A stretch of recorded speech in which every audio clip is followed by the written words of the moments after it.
सहनाववतु सहनौ भुनक्तु सह वीर्यं करवावहै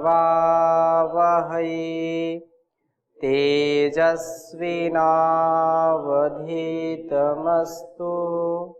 मा विद्विषावहै। ओम शांति शांति शांति। वैदिक जीवन पद्धति में हम प्राणायाम के विषय में चर्चा कर रहे हैं और प्राणायाम विद्या, ये प्राण विद्या हमारे लिए कितनी महत्वपूर्ण है, इस मानवीय जीवन के लिए कितना महत्वपूर्ण इसका प्रभाव है, वो ऋषियों ने हमको अनेक संदर्भों से, अनेक ग्रंथों के द्वारा समझाया है, बताया है। हमारे लिए और इस संसार के लिए इस विद्या को हमको आत्मसात करना चाहिए। इसका आधान और इसका समुचित ज्ञान हमको होना चाहिए, जिसके द्वारा तन मन और चिंतन हमारे अच्छे होते हैं। हम जो विकार हैं उनसे पार हो जाते हैं, निर्भर हो जाते हैं, निर्द्वंद हो जाते हैं, निर्भय हो जाते हैं, निश्चल हो जाते हैं, निर्मल हो जाते हैं। ऐसी ये विद्या प्राण विद्या है और ये आत्म उत्कर्ष का सबसे बड़ा साधन है। इसके द्वारा हमारा आत्म उत्कर्ष होता है। आत्म उत्कर्ष ही हमारा परम लक्ष्य है। धर्म, अर्थ, काम और मोक्ष की प्राप्ति का यह साधन है। जब तक इसकी सिद्धि नहीं होगी तब तक हमारा जीवन सार्थक नहीं हो सकता है। सभी चाहते हैं कि हमारा जीवन सार्थक हो, इस जगत में आना और इस जगत से जाना दोनों ही दिव्यता से युक्त हो, हर विषयों से, दुर्गुण दुर्व्यसनों से जीवन मुक्त हो। ये सबकी चाहना है, सबकी इच्छा होती है और होनी भी चाहिए। लेकिन उसके लिए साधन के रूप में हमको क्या अपनाना है, क्या जीवन में ग्रहण करना है और क्या छोड़ना है, ये विशेष बात है। और जिसका हम स्वाध्याय कर रहे हैं अष्टांग योग का, जिसमें प्राणायाम विद्या का महत्व हम समझने का प्रयास कर रहे हैं। प्राणायाम से आत्म उत्कर्ष होता है और आत्मोन्नति, जग के कल्याण के लिए, आत्मा के मोक्ष के लिए हमको प्राणायाम करना चाहिए। और जब तक ये शरीर स्वस्थ है, तन मन स्वस्थ है, तभी तक हम इसको कर सकते हैं। कोई बहुत व्यक्ति दुर्व्यसन में फंस जाए, कोई बहुत बीमार हो जाए तो उस अवस्था में योग सिद्ध नहीं हो सकता है। कुछ लोग बोलते हैं कि जब हम स्वस्थ रहेंगे या जब हम वृद्धापन में कोई काम हमारे पास नहीं रहेगा तो उस समय प्राणायाम को हम करेंगे, तो ये बात उचित नहीं है। क्योंकि सामान 100 बरस का है, पल की खबर नहीं। ये जीवन तो 100 वर्ष का है, लेकिन पल में क्या हो जाए, पल में परलय होएगी, बहुरी करोगे कब है? कब करोगे? आज करो, अभी करो। यह चेद अवेदित अथ सत्यमस्ति, ये सत्य है। यदि आज इस जीवन में, इस लोक में, इस मानव तन में आत्म उत्कर्ष कर लिया, आत्मोन्नति का साधन आपने जुटा लिया, तो आप धन्य हैं। नहीं तो बहुत देर हो जाएगी। भर्तरी लिखते हैं, यावत् स्वस्थमिदं शरीर मरुजम यावज्जरा दूरतो यावच्चेन्द्रिय शक्तिरा प्रतिहता यावक्षयो नायुषः आत्मा श्रेयसि तावदेव विदुषा कार्यः प्रयत्नो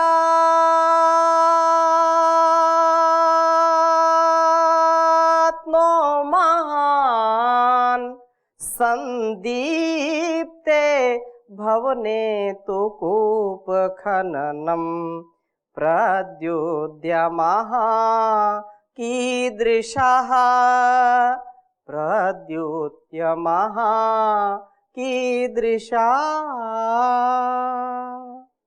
कि जब तक ये शरीर स्वस्थ है, जब तक इसमें बुढ़ापे के लक्षण नहीं है, तब तक आप योग मार्ग को अपना करके, योग साधना को अपना करके आत्म उत्कर्ष कर सकते हो। आपके लिए मार्ग खुला हुआ है। लेकिन जब कोई बुढ़ापा का लक्षण आएगा तो सारे अंगों को ढीला कर जाएगा, शरीर हमारा स्वस्थ नहीं रह पाएगा। उस अवस्था में यदि हम योग को साधना चाहेंगे तो ये बड़ा मुश्किल काम होगा। इस शरीर का, इस जीवन का कोई भरोसा नहीं है। तो अब स्वस्थ है, विवेक काम कर रहा है, ज्ञान काम कर रहा है। हमने जब समझ लिया है कि प्राणायाम हमारे लिए वरदान है, तो हमको श्रद्धा पूर्वक जरूर करना चाहिए। क्योंकि उस परमात्मा की भक्ति के लिए, उसकी सच्ची उपासना के लिए, योग साधना के लिए हमको इस विद्या को जरूर जानना चाहिए, मानना चाहिए और जीवन में उतारना चाहिए। किसी कवि ने कहा कि जीवन बार बार मिलने वाला नहीं है, इसमें हम जो कुछ अच्छा कर सकते हैं करना चाहिए। कहा मनुष्य जन्म अनमोल रे, इसे माटी में ना रोल रे। अब तो मिला है फिर ना मिलेगा, कभी नहीं कभी नहीं कभी नहीं। आज जो मिला है मानव जीवन, इसको सार्थक करो, ये बहुत बड़ी बात है। किसी दूसरे ने कहा कि पाक के सुंदर बदन कर प्रभु का भजन, पाक के सुंदर बदन कर प्रभु का भजन। दुनिया फानी का कोई भरोसा नहीं, कितने राजा गए कितने रानी गई, राजधानी का कोई भरोसा नहीं। इस सुघड़ बेला में कर कमाई भली, नौजवानी का कोई भरोसा नहीं। इस संसार में, इस जीवन का और इस जगत का हमारे लिए कोई भरोसा नहीं है। तो जितना शुभ से अपने जीवन को हम भर सके, उतना हमको भरसक प्रयास करना चाहिए। जो वैदिक जीवन है, जो ऋषि कृत जीवन है, जो वेदोक्त जीवन है, जो वैज्ञानिक जीवन है, उसको हम जी करके इस जीवन को सार्थक करें, इस जीवन की महिमा को जाने, और तब जाकर के इसका उद्देश्य, इसका लक्ष्य हमको मिलेगा। तो प्राणायाम का जो प्रसंग है, प्रश्नोपनिषद में बहुत अच्छी बात कही कि जैसे प्राण की तुलना किससे की? माँ से की। माँ जैसे अपने बच्चे को बहुत रक्षित रखती है, सुरक्षित रखती है, वैसे ये प्राण हमारे शरीर को, तन मन को सुरक्षित रखते हैं। और ये कभी भी अपने कार्य से पीछे नहीं हटते, सतत चलता रहता है कार्य। प्राण ये हमारे चलते रहते हैं, और जिस दिन प्राण नहीं होते हैं उस दिन हम चल बसते हैं। हाँ, फिर लोग बोलते हैं कि ये तो चला गया, है छोड़ करके चला गया। बहुत अच्छा यह श्लोक है, इसको आप एक बार लिख लीजिए, एक बार उच्चारण करेंगे। प्राणस्येदं वशे सर्वं त्रिदिवे यत् प्रतिष्ठितं मातेव पुत्रान् रक्षस्व श्रेष्ठा प्रज्ञां च विदेहिनः। ये प्रश्नोपनिषद का ये विशेष जो संकेत है प्राणायाम के विषय में, कि प्राण का जो अधिकार है, प्राण का जो प्रभाव है, त्रिदिव्य। त्रिदिव्य का मतलब क्या है? पृथ्वी, अंतरिक्ष और द्युलोक। पृथ्वीलोक, अंतरिक्ष लोक और द्युलोक जो है, द्युलोक रूप तीनों लोकों में जो कुछ भी विद्यमान है, प्राणस्य इदं वशे सर्वम, ये सब प्राण के वशीभूत हैं। इसलिए हे प्राण, जिस प्रकार से माता स्वसंतान का ध्यान रखती है, माता जिस प्रकार से अपने संतान की रक्षा करती है, उसी प्रकार से नः हमारी रक्षस्व, तुम रक्षा करो,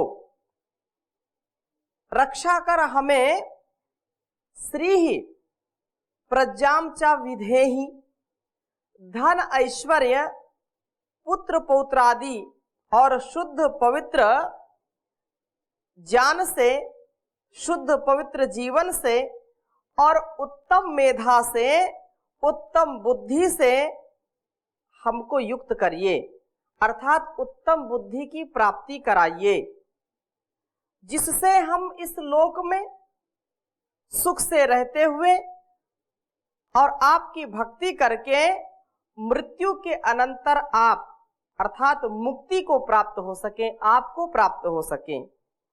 इस प्रकार से ये जो प्रश्न में पंच भूतों का, इंद्रियों का और प्राणों का महत्व बतलाया है, कि भौतिक जगत और शरीर, पृथ्वी आदि पंचभूतों और प्राणों का महत्व बतलाया, कि भौतिक जगत और शरीर, पृथ्वी आदि पंचभूतों से ये जो बना है सारा अस्तित्व, इसकी रक्षा के गौण साधन इंद्रियां हैं और मुख्य साधन प्राण है।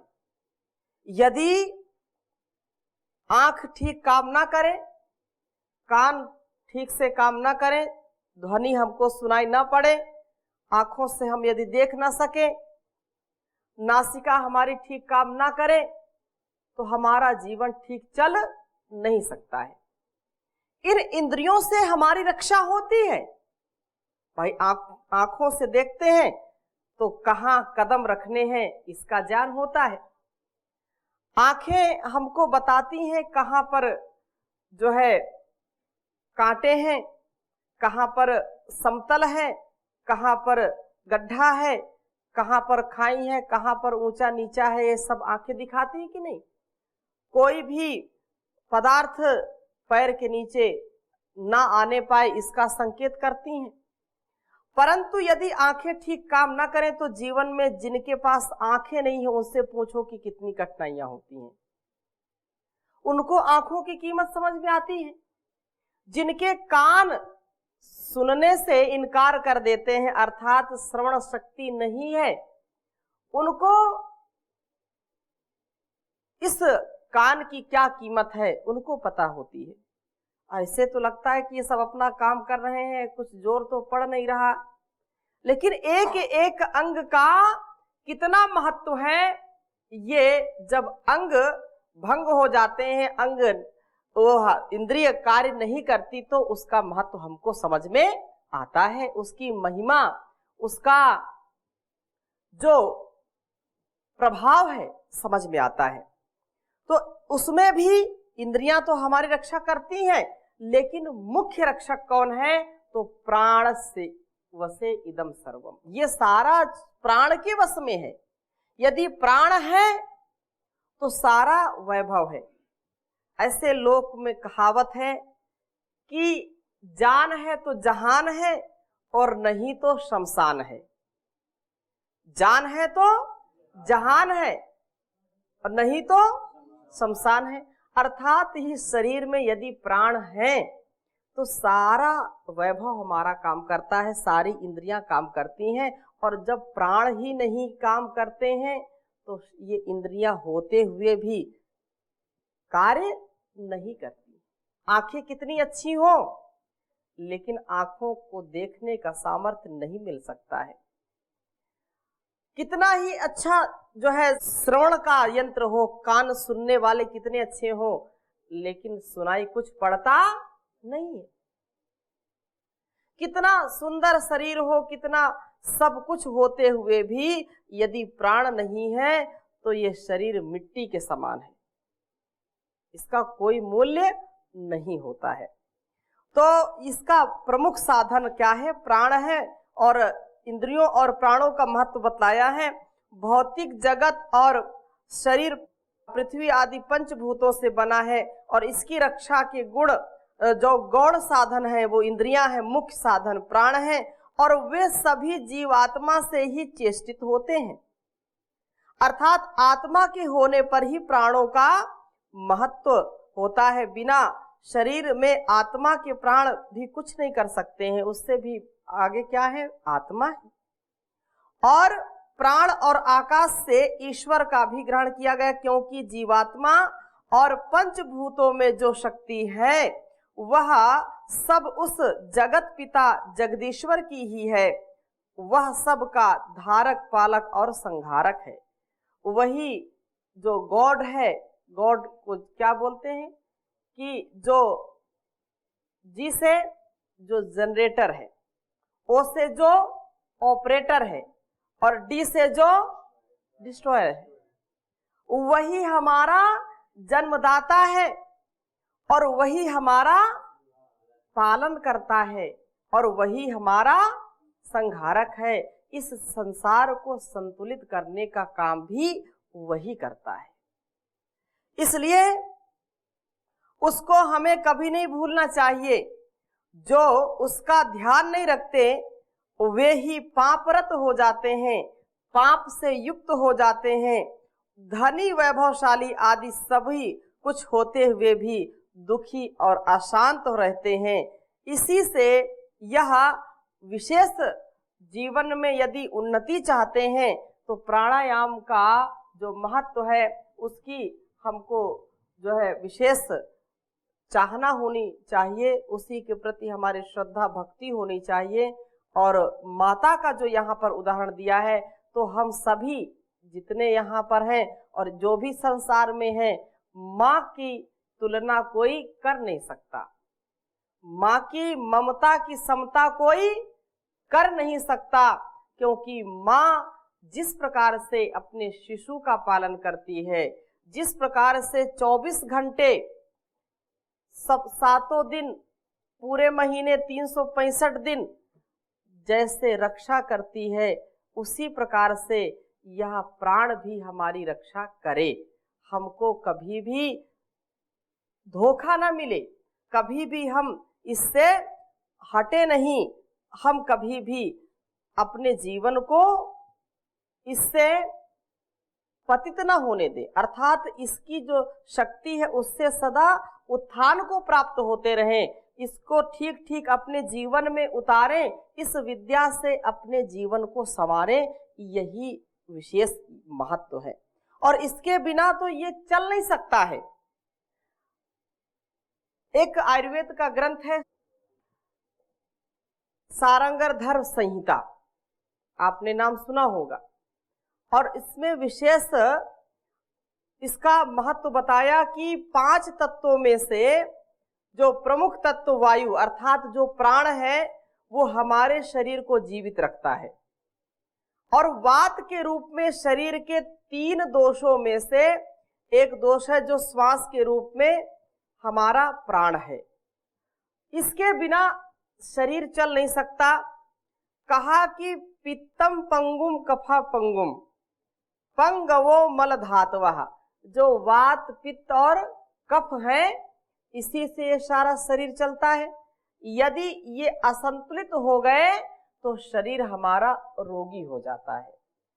यदि वात विकार होंगे तो जोड़ों का दर्द होगा, गैस बनेगी, पेट ठीक नहीं रहेगा, सिर दर्द होगा, बड़ी उलझन होगी।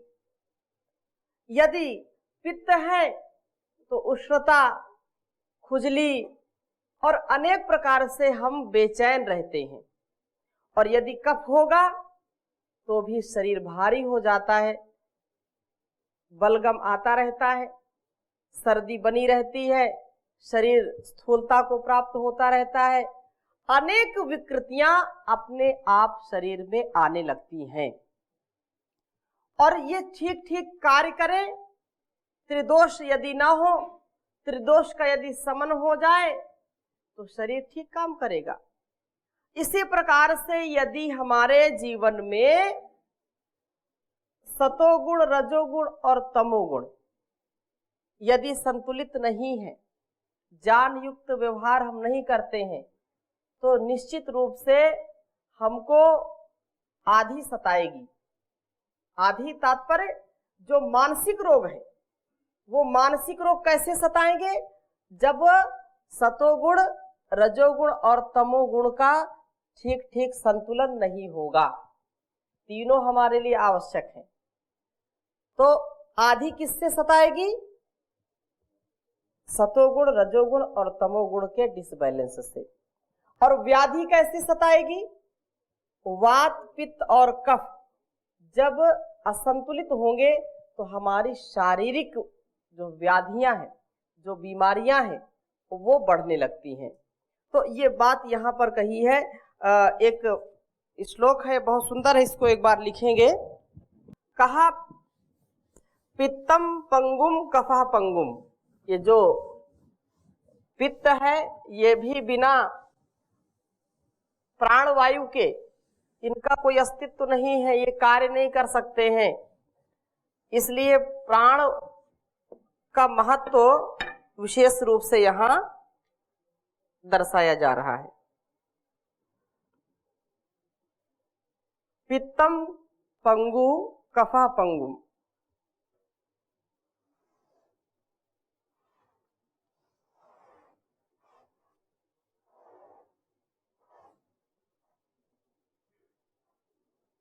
पित्तम पंगु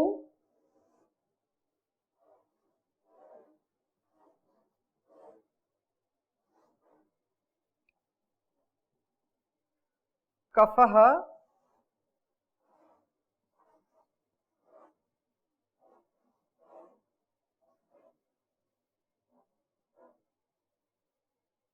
पंगु।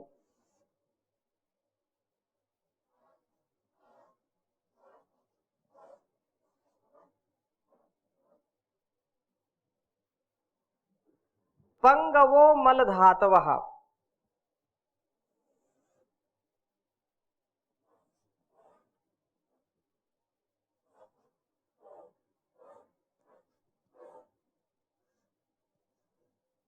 पंगवो मल धातवः,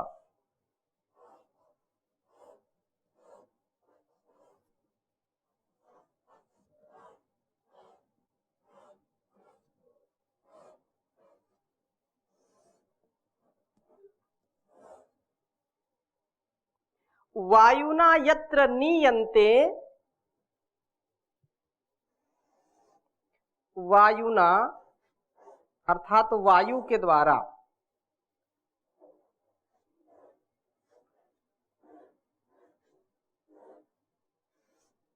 वायुना यत्र नीयन्ते,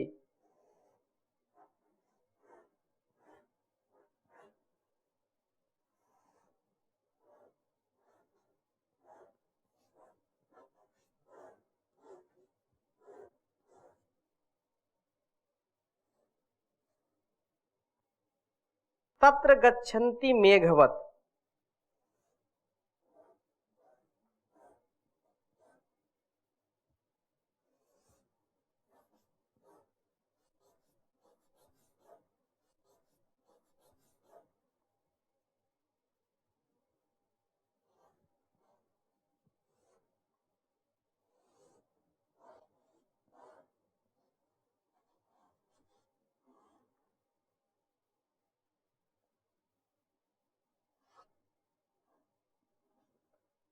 मेघवत, तत्र गच्छन्ति मेघवत। उच्चारण करेंगे एक बार। पित्तम पंगु कफः पंगु, पंगवो मल धातवः, वायुना यत्र नीयन्ते, तत्र गच्छन्ति मेघवत्। पित्तम पंगु कफः पंगुः, पंगवो मल धातवः, वायुना यत्र नीयन्ते, तत्र गच्छन्ति मेघवत्। कहा कि ये जो वायु है, इस वायु के द्वारा ही पित्त कफ देह की अन्य जो धातुएं हैं और तथा मल आदि ये सब पंगु हैं, अर्थात ये सभी शरीर में एक स्थान से दूसरे स्थान में जा नहीं सकते। स्वयं इनका जो है निष्कासन हो नहीं सकता, ये गति को प्राप्त नहीं होते हैं। लेकिन वायुना यत्र नीयन्ते तत्र गच्छन्ति मेघवत। जिस समय वायु अपने प्रभाव से इनको आगे बढ़ाती है, तब ये जैसे आकाश में बादल, थोड़ी सी हवा चलती है तो मेघ जो है इधर से उधर चले जाते हैं, वैसे ही ये सारी जो धातुएं हैं, पित्त आदि कफ आदि हैं, ये अपने अपने स्थान से मेघवत दूसरे स्थान तक पहुंचते हैं। इसकी चर्चा हम और अगली कक्षा में करेंगे। अभी समय हो गया, यहीं पर विराम देते हैं। ओम शांति शांति शांति।